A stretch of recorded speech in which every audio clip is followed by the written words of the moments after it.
place, do you solemnly swear the testimony you're about to give in this cause will be the truth, the whole truth, nothing but the truth, so help you God? Yes, I do. Thank you.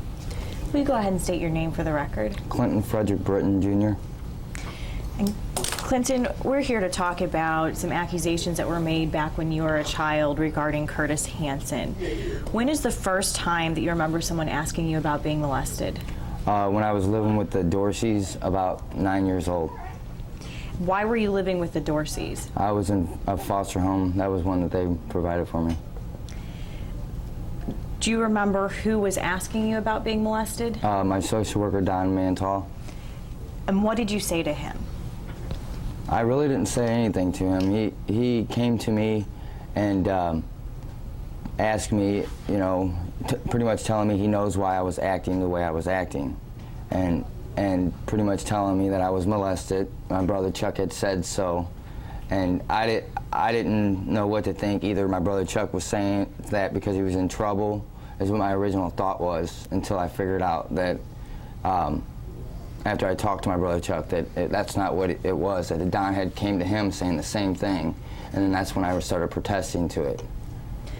So the first time you talked to Don, did you go along with it and admit that you were molested? Yeah, I went along with it for a while because I thought that, you know, my brother was saying that for a reason, and pretty much he was also telling me that, you know, that I have to work through this in order to go home. When is the first time that you remember telling Don that you were not molested? It was probably several months into it, you know. I mean, I told him at first, right when it happened. You know, I'm like, no, that didn't happen, and he was telling me I was denial. So that's when I started thinking, well, why is he saying this? You know, somebody must have said something or something. You know, thinking Chuck said something. Okay. About how long did this back and forth between you and Don Manhall, the discussions about being molested and not being molested, go on for? It went on for, because probably a year after we got in is when it happened. When, you know, so it went on for 4 or 5 years, you know, me back and forth. But at the end, you know, of it all, you know, of me in foster care, or with him being my social worker, I quit protesting to it because I just wanted to go home. And I knew that me protesting to it would be me being there longer because, you know, that's what he would tell me. Were you punished when you said that you were not molested? Yeah, I mean, in words of that, I wasn't going home, yeah. I mean, he was telling me that, you know, you're not working through your problems, you need to work through your problems, you know, it's going to be longer that you're going to go home. What would happen when you said that you were molested? He would just make me, like, go into, he would elaborate on what I guess my brother said, or you know, what, he would make me, pretty much I was lying, you know, coming up with stuff off the top of my head. Did Don Manhall have any other discussions with you about sex or molestation? Yes, he would tell me that when I was 8 or 9 years old that masturbation, you know, he'd tell me to masturbate and in the shower and stuff like that. How did that make you feel? Very uncomfortable because I didn't even know what it was. I didn't know what sex was. I didn't know what molestation was. I didn't know what any of that was until probably 7 or 8 years later, you know. And now that I look back on it, I think it was really weird because why would he be telling a 7, 8, 9, 10-year-old kid that, you know? Right. Do you remember if Don Manhall ever tried to get you to accuse anyone else of molesting you? He said, yes, at the very beginning he did. He said, I don't know if it was Scott first, but he even said, my father came up in the mix, you know, and then it went away because we were, no, you know, about my father, we're not going to, you know, and it went to Scott. Okay. Because I think he was looking for something like that, because he did say my father at first, so. Were there any other people that you ever talked to about being molested? No. Did you ever talk to your foster parents? Yes, I told them that I didn't get molested. Anytime that I was with them, I always told them I didn't. And that would be your foster parents, the Duncans? Duncans, and I the Dorseys I probably did too. I mean, I just remember the Duncans because I was with them for 3 years. You know, the rest of them were only months, you know. Do you remember a man named Lee Polite? Yes, ma'am. Do you remember ever telling him that you were molested? I don't remember telling him that I was molested. I remember telling him that I wasn't. Do you know if he believed that you were molested, or if... I believe that he did not believe that I was molested. So it's your understanding that Lee Polite did not believe that either you, your brother Correct. Clinton, or Charles had ever been molested. Correct. And do you remember if Lee Polite was a counselor? That's what I was assuming that he was, either that or therapist, yeah. Okay. About how often would Don Manhall ask you about being molested? About twice a month. I mean, every time I would see him, he would, you know. Were you ever allowed to talk to your brothers, Charles or Jason, about this? Not really. I really never really saw them. I would try to schedule visits with them through the DFS office, and it would never happen. So then my foster family would get a hold of my brother's foster family. Chuck was never, I never visited him ever, only a couple times. Whenever we'd go to court about this situation is when I would see Chuck, because Chuck was in a group home, or Boys Town and stuff like that. So I never really got to see him. But Jason, you know, we would, you know, and he often denied it too, at least to me, you know, and said that it didn't happen.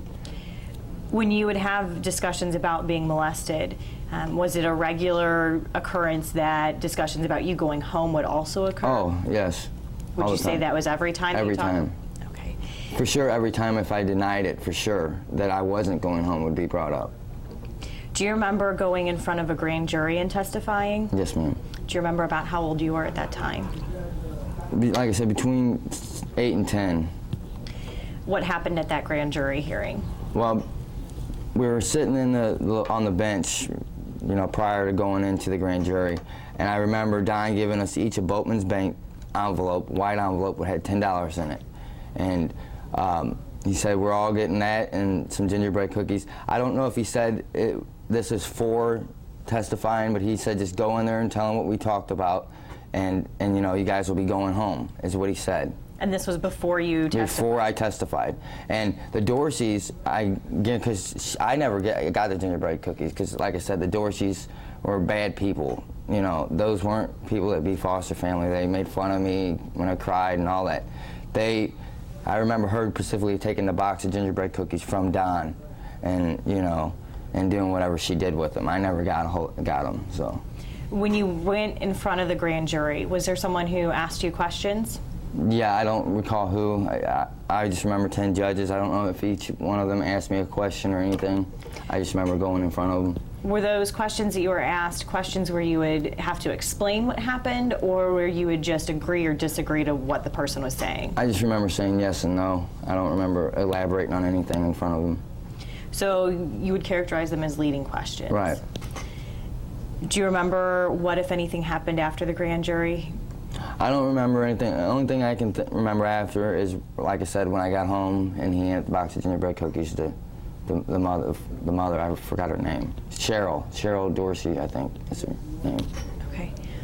What sort of preparation was there before your grand jury testimony, if any? Years. I mean, I don't recall if he sat me down to exactly say what I should say, but every time he came, we always talked about the same thing. Like, you know, he was prepping it in my head the whole time. And then even years afterwards, you know, whenever I try to say something, he would tell me, stop before you think, before you talk, you know, because he would try to tell me that, I guess, to stop me from talking about it, you know, because he'd say I was in denial. You're in denial, you know, you're not working out your problems. That's what he would tell me. Clinton, from what you can remember, do you think that your stories about being molested probably changed and contradicted themselves? Yes, even from my brothers. You know, that's what I'm saying. We never even talked about it or anything, so I know the stories were, because that's what I mean. He would take what my brothers would say and tell me, well, your brother said this. How did it, you know, did this happen? You know, and I would have to elaborate on it, you know, just from what he would tell me my brothers had said. Do you know if there were people who were aware that you were lying about the molestation or doubted? I don't know. I'm not aware of anybody that knew that, but I'm sure now that I'm an adult and I think about how I was when I was saying it, any intelligent person would be able to figure out that this kid's saying stuff off the top of his head. But you do remember telling the Duncans? Yeah, I remember. The Duncans know that, you know, they're aware. They even said that they remember me telling them that it didn't happen. And that's the only reason why that's the only people I can remember saying it, because like I said, I've only been with the other ones for months. The Dorseys is when it all happened, and I didn't really like them, you know, enough to even talk to them, you know, about my feelings. The Duncans, I think, was right afterwards. And yeah, and that was pretty much when I told everybody, you know, and I even denied it at the Dorseys. I'm sure she remembers it, you know, if you ask her, but I never talked to her about it. So you began denying that the molestation ever occurred. I denied it after the right proceedings. when he asked me. I said no, it didn't. And then again after the charges were brought about. Right. I denied it on and off the whole time, even before we went from the grand jury, after. But like I said, anytime I would not. Anytime I would deny it, it made me feel like I was further from going home, and that's all I wanted to do was go home. Okay. Is anything you ever said about being molested true? None. Were you ever molested by Curtis Hanson? No, ma'am. Clinton, were you ever molested by anyone? No.